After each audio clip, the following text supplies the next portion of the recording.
in the meter. I wouldn't have been upset whatever anyone wore. The only reason I'm glad Larry mentioned that is that because of a wonderful TV show, which some of you might not have seen, called Dobie Gillis, there was a character named Maynard G. Krebs, who was the official functionally illiterate, moronic beatnik, which was very entertaining for people who wore a beret and a fake goatee and the little glasses with no, said, "Hey man, like what's happening, baby?" and did that kind of speech, which was entertaining. The only thing is, while that was a reality and made a lot of people enjoy themselves, none of us who were presumably supposed to be part of that, especially Jack Kerouac and myself and Alan and a bunch of other people, spoke that way, dressed that way, or talked that way.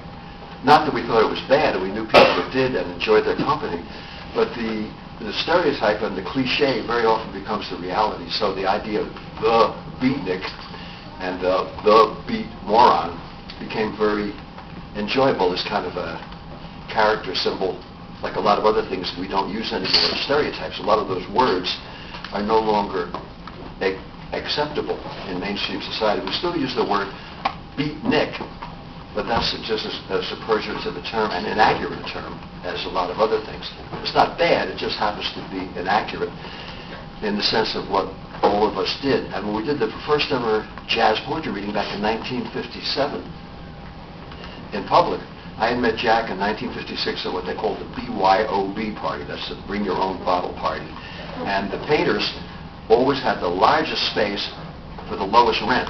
And they would take their paintings, since most people couldn't get a one-man or a one-woman show, they put the paintings about 10 feet high so that no one would put a cigarette butt or pour a drink on them or bump into them. People would come up and play music and dance and have a good time and read Shakespeare or Verlaine or Rimbaud or something they'd written themselves.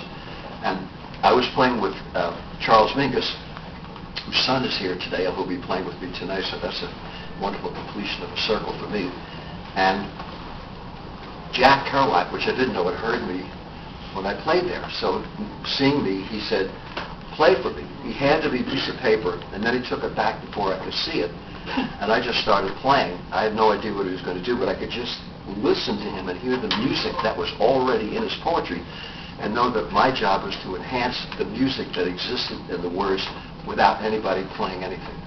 And we had such a good time doing it that eventually, at a place called the Brada Art Gallery in 1957, in the fall, we gave what was the first, I guess you'd say, official jazz poetry reading. It was called the Jazz Poetry Trio.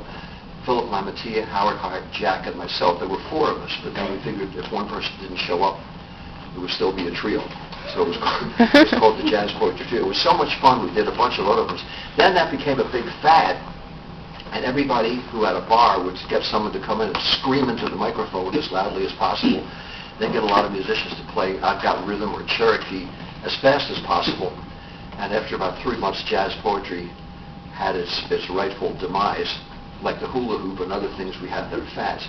But the idea of words and music goes way back to Homer, the first great jazz poet, when he recited the whole Iliad and the Odyssey with someone playing the lira, the lap harp, this used by the ancient Greeks and still used today. And King Solomon, in the songs of Solomon and the songs of David, according to the Bible, were always accompanied by a harp player. So music and poetry has been going on for a long time. And today what we're going to do, because Larry Simon, bless his heart, decided that he wanted to do something that he loved to do, and like all great things to happen, he, with all of your help and the community's help and these great musicians that he plays with, not only did it, he's doing it.